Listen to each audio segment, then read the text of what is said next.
जय हिंद मेरे भावी शिक्षक साथियों। तो कैसे हैं? चलिए आशा करता हूं कि अच्छे होंगे, जहां होंगे एकदम मस्त होंगे, तंदुरुस्त होंगे, ठीक ना। आज के वीडियो में हम लोग इतिहास से, हिस्ट्री से 100 प्लस यानी 110 से 12 क्वेश्चनों को देखने वाले हैं, ठीक ना। तो चलिए नॉन स्टॉप झटाझट फटाफट चले। देखिए, भारत का सर्वाधिक प्राचीन धर्म ग्रंथ कौन है? तो भारत का प्राचीन धर्म ग्रंथ आपका कौन है? वेद है। क्या है? वेद है। आगे हेरोडोटस को माना जाता है क्या? तो इतिहास का जनक, या जनक है या पिता का, ये बात क्या है? बराबर है। ऑप्शन नंबर ए 2 का है। अगला देखेंगे बौद्ध धर्म। बौद्ध धर्म का इंसाइक्लोपीडिया है। बौद्ध धर्म का जो इंसाइक्लोपीडिया है वो क्या है? तो सुत्त पिटक है। सुत्त पिटक को क्या कहा जाता है? इंसाइक्लोपीडिया। भारतीय इतिहास का पिता किन्हें कहा जाता है? भारतीय इतिहास का पिता किनको कहा जाता है? वेद व्यास को कहा जाता है। वेद व्यास को। ओके, फटाफट फटाफट 110। मेगास्थनीज की पुस्तक का क्या नाम है? तो मेगास्थनीज की पुस्तक का नाम है आपका इंडिका। क्या नाम है? इंडिका नाम है। ओके। गुप्त काल से पूर्व के अभिलेख किस भाषा में है? गुप्त काल के पहले जो अभिलेख है वो किस भाषा में है? तो वो है आपका प्राकृत भाषा में। किस भाषा में है? प्राकृत भाषा में, ठीक ना। पंचतंत्र के रचयिता कौन है? तो पंचतंत्र के रचयिता आपका कौन है? विष्णु शर्मा है। कौन है? विष्णु शर्मा। भारत के सबसे पुराने निवासी माने जाते हैं। सब भारत के सबसे पुराने निवासी किसको माना जाता है? नेग्रिटो को। नेग्रिटो को सबसे पुराना निवासी माना जाता है। पूर्व पाषाण कालीन मानव का मुख्य धंधा क्या था? तो पूर्व पाषाण जो कालीन जो मानव था उसका मुख्य धंधा जानते हैं क्या करता था? शिकार खेलना था। क्या करना था? शिकार खेलना। आदि मानव द्वारा खोजा गया पहला धातु कौन था? आदि मानव पहला धातु जो खोजा था यानी तांबा। तांबा का मनुष्य संबंधी प्रमाण सबसे पहले भारत के किस स्थान पर मिला है? तो किस स्थान पर मिला हुआ है जी? तो ये मिला हुआ है आपका किस पे मिला हुआ है? तो नर्मदा घाटी में। कहाँ? नर्मदा घाटी। Option number D it is correct answer हो जाएगा। नर्मदा घाटी में मिला हुआ है, ठीक ना। व्यवस्थित कृषि का पहला साक्ष्य हमें कहाँ से मिलता है? व्यवस्थित। तब मेहरगढ़ से। मेहरगढ़ से कृषि का प्रमाण मिलता है, वो भी व्यवस्थित, अस्थायी, ठीक ना।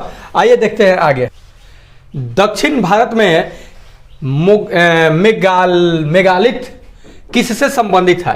तो जानते हैं महापाषाण युग यानी लौह युग से संबंधित है, ठीक है।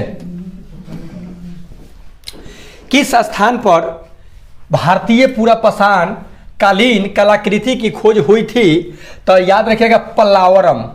पल्लावरम में भारतीय पूरा पाषाण कालीन कलाकृति की खोज हुई थी।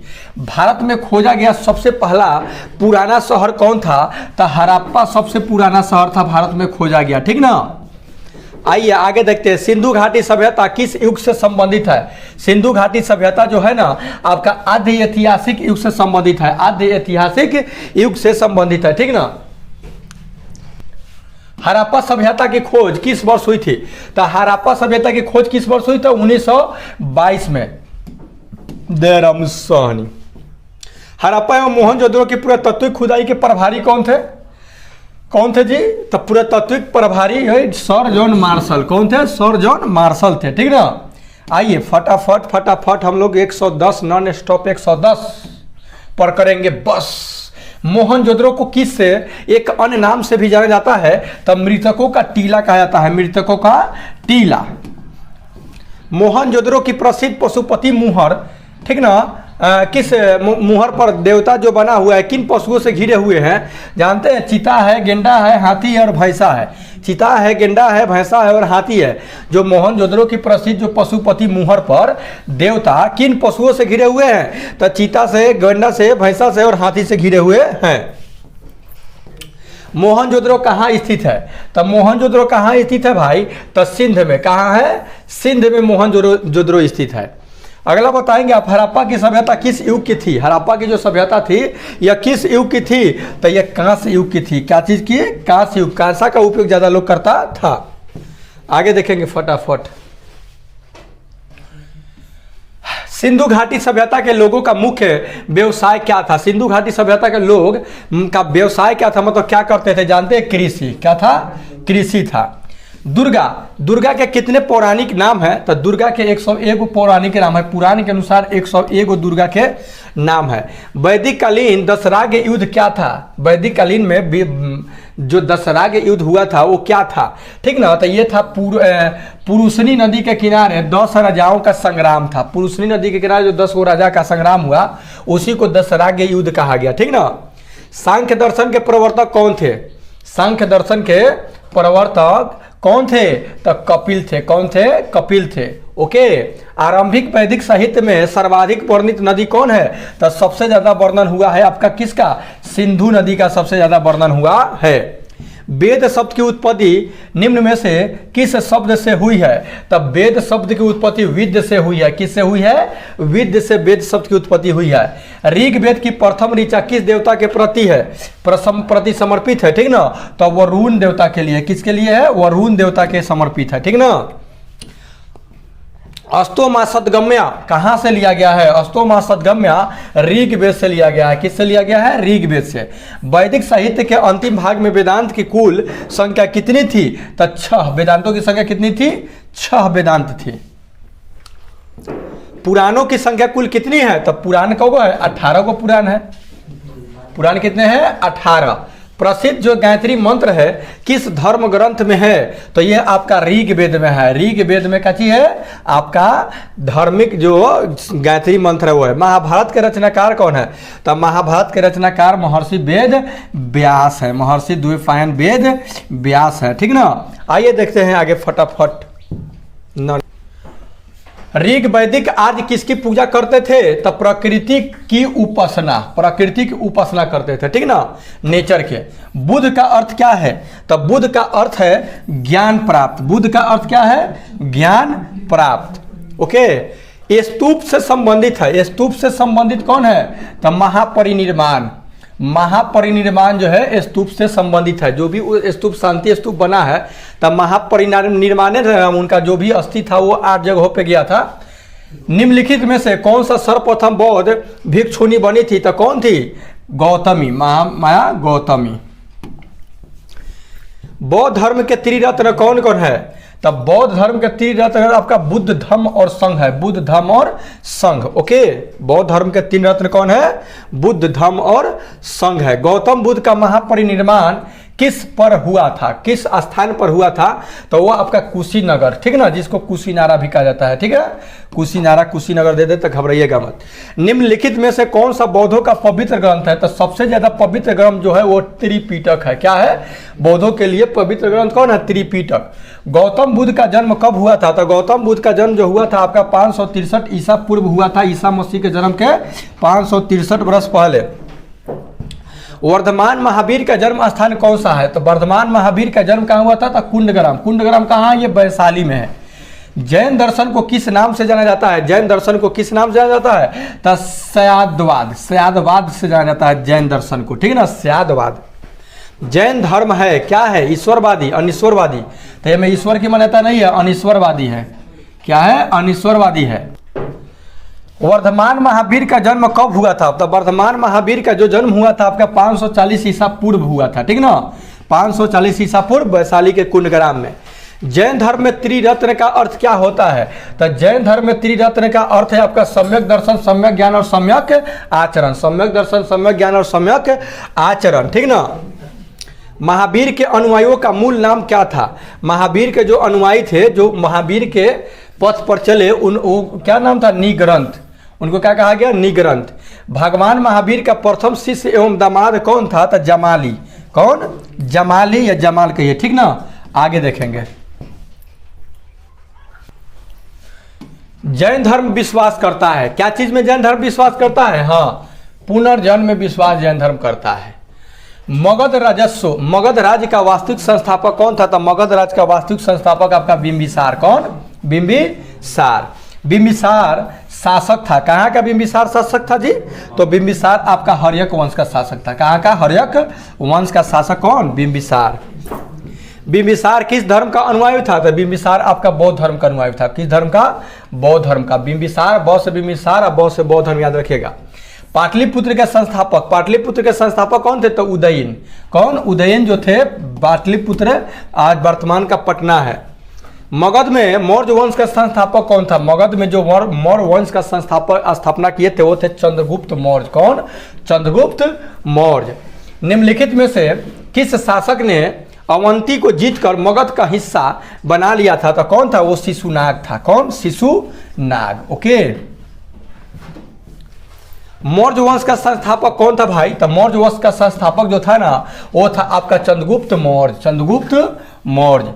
चंद्रगुप्त मौर्य का गुरु कौन था? मतलब चंद्रगुप्त मौर्य के गुरु कौन थे? तो वो थे चाणक्य यानी कौटिल्य। लास्ट नहीं अभी है। कलिंग देश की राजधानी थी, तो कलिंग देश की जो राजधानी थी वो था क्या थी? तोसाली। क्या थी? था तोसाली। तसली याद रखिएगा कलिंग। ओके। देखेंगे चरक। चरक जो थे किसके दरबार में प्रसिद्ध चिकित्सक थे? तो चरक अशोक के दरबार में चिकित्सक थे। प्रथम ऐतिहासिक सम्राट माना जाता है चंद्रगुप्त मौर्य को ही प्रथम ऐतिहासिक सम्राट माना जाता है, चंद्रगुप्त मौर्य। अशोक के कलिंग युद्ध के विषय में किस अभिलेख से जानकारी मिलती है? जो अशोक का जो अभिलेख है उस कौवा अभिलेख में इनका कलिंग के जो युद्ध के बारे में उसमें लिखा हुआ है। तो 13वें शिलालेख पर है। 13वें शिलालेख। ये सारा क्वेश्चन इंपॉर्टेंट लेकर आया है, इतना बात समझ लीजिएगा। गुप्त वंश का संस्थापक कौन था? तो गुप्त वंश के संस्थापक श्री गुप्त था। कौन था? श्री गुप्त। पहला ज्ञात गुप्त शासक कौन था? तो पहला ज्ञात गुप्त शासक जो था वो था श्री गुप्त था। कौन था? श्री गुप्त। निम्नलिखित में से अश्वमेघ यज्ञ का आयोजन किसने किया था? तो अश्वमेघ यज्ञ का आयोजन करने वाले व्यक्ति का नाम था समुद्रगुप्त। समुद्रगुप्त के दरबार का मुख्य कवि कौन था? तो समुद्रगुप्त के दरबार का मुख्य कवि हरिसेन था। कौन था? हरिसेन। अजंता की जो गुफाएं हैं वो स्थित है कहाँ है भैया? तो महाराष्ट्र में है। कहाँ है? महाराष्ट्र में। अजंता की जो गुफा है वो कहाँ है? महाराष्ट्र में। ठीक ना? आगे देखेंगे। गुप्त वंश का अंतिम शासक कौन था? तो भानुगुप्त। भानुगुप्त जो था ये गुप्त वंश का अंतिम शासक था। भारत का शेक्सपियर किन्हें कहा जाता है? तो कालिदास का। अब भोजपुरी के शेक्सपियर जो है वो आपके भिखारी ठाकुर हैं। कौन है? भिखारी ठाकुर। गुप्त काल में निम्न में से किसकी पूजा मुख्यतः होती थी? गुप्त काल में कौन देवता के पूजा होता था भाई? तब विष्णु जी और शिव जी के होता था। ठीक ना? वर्धन या पुष्यभूमि, वर्धन या पुष्यभूति वंश का संस्थापक कौन था? तो वो था पुष्यभूति ही था। पुष्यभूति था। पुष्यभूति। हर्षवर्धन की प्रथम राजधानी कहाँ थी? हर्षवर्धन की प्रथम राजधानी थानेश्वर में थी। कहाँ थी? थानेश्वर में। हर्षवर्धन की प्रथम राजधानी कहाँ थी? थानेश्वर में थी। ओके। हर्षवर्धन के दरबार का प्रसिद्ध कवि कौन था? तो हर्षवर्धन के दरबार का प्रसिद्ध कवि वान भट्ट था। कौन था? वान भट्ट। हर्षवर्धन की प्रसिद्ध रचना कौन है? तो हर्षवर्धन की प्रसिद्ध रचना रत्नावली है। कौन है? रत्नावली है। ठीक ना? भारत का अंतिम हिंदू सम्राट कौन था? भारत का अंतिम हिंदू सम्राट जानते हैं कौन था? हर्षवर्धन था। कौन था? हर्षवर्धन। ठीक ना? नालंदा विश्वविद्यालय कहाँ है? तो नालंदा विश्वविद्यालय आपका कहाँ है? तो बिहार में है। कहाँ है? बिहार में है। ओके। नालंदा विश्वविद्यालय आपका कहाँ है? बिहार में है। चीनी यात्री ह्वेनसांग ने किस विश्वविद्यालय में अध्ययन किया था? तो जानते हैं नालंदा विश्वविद्यालय में। किसमें? नालंदा विश्वविद्यालय में क्या किया था? ह्वेनसांग अपना अध्ययन किया था। ओके। निम्नलिखित मुगल बादशाहों में किसने अपनी आत्मकथा फारसी में लिखी? तो जहांगीर। जहांगीर जो अपना आत्मकथा लिखा कौन भाषा में लिखा? फारसी में लिखा। ठीक ना? मिनहाज उस सिराज की प्रमुख रचना निम्नलिखित में से कौन है? तो तबकात एक नासिरी। तबकात ए नासिरी। ओके। महाभारत का फारसी में अनुवाद, महाभारत का फारसी में अनुवाद किसने किया था? ठीक ना? तो रजनम्मा। कौन? रजनम्मा। रजनम्मा महाभारत का फारसी में अनुवाद किया था। ठीक ना? पादशाहनामा का लेखक कौन था? पादशाहनामक लेखक, पादशाहनामा का लेखक जानते हैं? अब्दुल हमीद लाहौरी। अब्दुल हमीद लाहौरी। ओके। क्या हो? अमीर खुसरो किसका दरबारी कवि था? तो अमीर खुसरो जो था अलाउद्दीन खिलजी का दरबारी कवि था। अलाउद्दीन खिलजी के दरबार में यह अमीर खुसरो रह रहा था। आईने अकबरी के रचनाकार कौन है? तो आईने अकबरी के जो रचनाकार है ना, अबुल फजल है। कौन है? अबुल फजल। बराह नाम के सिक्के से किस साम्राज्य की जानकारी प्राप्त होती है? तो वो है विजयनगर के साम्राज्य का जानकारी बराह नामक सिक्का से होता है। ठीक ना। मोहम्मद बिन कासिम के सिंध विजय के समय वहाँ का शासक कौन था? तो दाहिर था। कौन था? दाहिर। मोहम्मद बिन कासिम के सिंध विजय के समय वहाँ का शासक दाहिर को हरा करके जीता था। महमूद गजनवी ने भारत पर कुल कितनी बार आक्रमण किया? तो 17 बार आक्रमण किया और मंदिर को खूब लूटा। मुहम्मद गोरी की हत्या किस स्थान पर हुई थी? तो मुहम्मद गोरी की हत्या जो हुई थी ना, दम्यक स्थान पर हुई थी। मुहम्मद गोरी का अंतिम अभियान कब और किसके विरुद्ध था? तो जानते हैं किसके विरुद्ध था मुहम्मद? वो था आपका जानते हैं 1206 ईस्वी में। 1206 ईस्वी में पंजाब के विरुद्ध हुआ था। 1206 ईस्वी और पंजाब में खोखरा के विरुद्ध हुआ था। ठीक ना। आइए देखते हैं non stop 110 plus. Non stop 110 plus. Delhi सल्तनत की स्थापना हुई थी। कब हुई थी हो? तब 1206 ईस्वी में हुई थी। 1206 ईस्वी में। गुलाम वंश का संस्थापक कौन था? तो गुलाम वंश का संस्थापक कुतुबुद्दीन ऐबक था। कौन था? कुतुबुद्दीन ऐबक। गुलाम वंश का संस्थापक कुतुबुद्दीन ऐबक का शासनकाल कब से कब तक था? तो कुतुबुद्दीन ऐबक का शासनकाल 1206 से 1210। कुतुबुद्दीन ऐबक का शासनकाल 1206 से 1210 ईस्वी तक था। प्रथम मुस्लिम महिला कौन थी जो दिल्ली सल्तनत की सुल्तान बनी? रजिया सुल्तान बनी। अमीर एक कोही एक नया विभाग किस सुल्तान द्वारा शुरू किया गया था? तो मुहम्मद बिन तुगलक द्वारा। हल्ला मत कीजिए आप लोग। मुहम्मद बिन तुगलक के द्वारा। हल्ला कीजिएगा डिस्टर्ब होगा। शांति बनाए रखें प्लीज। हसन देहलवी किस सुल्तान के दरबार का एक प्रमुख विद्वान था? तो अलाउद्दीन खिलजी के दरबार का एक प्रमुख विद्वान जो था उस व्यक्ति का नाम था हसन देहलवी। निम्नलिखित में से कौन युग में सही सुमेलित नहीं है? सही सुमेलित नहीं है। महमूद गजनवी तो अलबरूनी। महमूद गजनवी के समय में अलबरूनी और मुहम्मद बिन तुगलक के समय मार्को पोलो। ये गलती है। ठीक ना। ये मार्को पोलो इसके समय में नहीं आया था। देवराय द्वितीय के अब्दुल जा का जहांगीर के तो टॉमस रो। ठीक ना। आगे देखेंगे। चंगेज खा एक डैश था। काथी था? तो चंगेज खा मंगोल था। मंगोल के वासी था जो कि आक्रमण किया था। निम्नलिखित में से किस सुल्तान के दरबार में सबसे अधिक गुलाम थे? किसके दरबार में सबसे अधिक क्या थे? गुलाम थे। तो जानते हैं फिरोज शाह तुगलक के दरबार में सबसे ज्यादा गुलाम सब था। ठीक है ना। लोदी वंश का सर्वाधिक श्रेष्ठ सुल्तान कौन था? तो सिकंदर लोदी। लोदी वंश का सबसे श्रेष्ठ सुल्तान रहा। सल्तनतकालीन प्रशासनिक व्यवस्था का आधार क्या था? सल्तनतकालीन प्रशासनिक व्यवस्था का आधार क्या था? तो इस्लाम धर्म था। क्या था? इस्लाम धर्म। ओके। अगला देखेंगे विजयनगर साम्राज्य के संस्थापक कौन था? तो हरिहर और बुक्का। कौन? हरिहर और बुक्का। ऑप्शन नंबर ए और बी दोनों सही हो जाएगा। ठीक ना। दोनों भाई था हरिहर और बुक्का जो कि विजयनगर साम्राज्य का स्थापना किया था। निम्नलिखित में से कौन आंध्र भोज के नाम से भी जाना जाता था? किसको आंध्र भोज? तो कृष्णदेव राय को आंध्र भोज भी कहा जाता था। बहमनी साम्राज्य का संस्थापक कौन था? बहमनी साम्राज्य का जो संस्थापक था वो था हसन गंगू। कौन था? हसन गंगू बहमनी साम्राज्य का संस्थापक। बहमनी शासन का सबसे प्रमुख व्यक्ति कौन था भाई? तो सबसे प्रमुख व्यक्ति का नाम था महमूद गवां। महमूद गवां। ओवर नहीं ना हो रहा है जी, ओवर नहीं ना हो रहा है।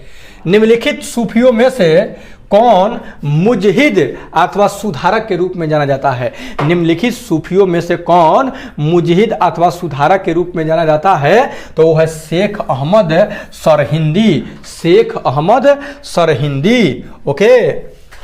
आदि शंकराचार्य द्वारा स्थापित 4 मठ कहाँ स्थित है? तो जोशी मठ, द्वारका, पुरी और श्रृंगेरी। जोशी मठ में है, द्वारका में है, पुरी में है और श्रृंगेरी में है। द्वारिका में है जोशी मठ, पुरी, श्रृंगेरी। ओके। मुगल साम्राज्य की नींव किसने डाली थी? तो बाबर। बाबर मुगल साम्राज्य की नींव डाली थी। ओके। आइए देखते हैं आगे फटाफट नॉन स्टॉप 110 पर बस। पानीपत का जो प्रथम युद्ध हुआ था किसके मध्य हुआ था? ठीक है ना। तो बाबर और इब्राहिम लोदी के बीच में हुआ था 1526 ईस्वी में। शेर शाह सूरी, शेर शाह सूरी था तो अफगान था। ये कहाँ के रहने वाला था? अफगान का। अकबर का जन्म कब हुआ था? तो अकबर का जन्म आपका 15 अक्टूबर 1642 ईस्वी को, 15 अक्टूबर 1642 ईस्वी को अकबर का जन्म हुआ था। 15 अक्टूबर, अबे 1542 है, सॉरी 1600 नहीं, 15, बाप रे, 100 बरस छोटा हो जाएगा, 12 हो जाएगा। 15 अक्टूबर 1542 ईस्वी, इजी है। 15 अक्टूबर 1542 अकबर का जन्म। ठीक ना। अकबरनामा के रचयिता कौन है? तो अकबरनामा के रचयिता जो है वो अबुल फजल है। कौन है? अबुल फजल है। ठीक ना। गुलबदन बेगम नहीं है, वो है बाबरनामा। अबुल फजल। जहांगीर के बचपन का नाम क्या था? तो जानते हैं क्या था? सलीम। सलीम जहांगीर के बचपन का नाम था। ओके। नूरजहां का मूल निवास स्थान था। नूरजहां तेहरान के रहने वाली थी नूरजहां, जिसका पहले का नाम था मेहरुनिसा। मुमताज महल किस मुगल सम्राट की बीवी थी? तब बीवी थी शाहजहां के। मुमताज के ही याद में ताजमहल बना। मुमताज महल के याद में शाहजहां ने ताजमहल बनवाया। किस मुगल बादशाह को जिंदा पीर कहा जाता था? तो औरंगजेब को इसको जिंदा पीर कहा जाता था। ये जिंदा पीर था औरंगजेब, बड़ा दुष्ट शासक था। विश्व प्रसिद्ध मयूर सिंहासन या मोर सिंहासन मुगलों के किस भवन में रखा गया? आइए देखते हैं किस। तो मयूर सिंहासन जानते हैं कहाँ रखा गया था? दिल्ली के लाल किले के दीवाने आम में। दिल्ली के लाल किले का दीवाने आम में रखा गया था मयूर सिंहासन। शिवाजी का जन्म कब तथा कहाँ हुआ था? तो शिवाजी का जन्म जो हुआ था ना वो 1627 में शिवनेर के दुर्ग में हुआ था। ठीक ना। आगे देखेंगे, लास्ट क्वेश्चन देखेंगे। लास्ट क्वेश्चन बताइए आप लोग, मराठा साम्राज्य का संस्थापक कौन था जी? तब मराठा साम्राज्य का संस्थापक बाजीराव प्रथम। बाजीराव प्रथम मराठा साम्राज्य का संस्थापक। तो ये था आपका 110 पर बस। मिलते हैं 110 कैसे हुआ? 111 हो गया। मिलते हैं नेक्स्ट वीडियो में, तब तक इजाजत, टेक केयर, गुड बाय। अभी और सारा क्वेश्चन करवाएंगे, किसी तरह से 500-700 क्वेश्चन करवाएंगे। ठीक ना। और बस इसे देखते रहिए, देखिए कहां से कहां आपका पहुंचा दे रहे हैं। मिलते हैं नेक्स्ट में, तो इजाजत, टेक केयर, गुड बाय।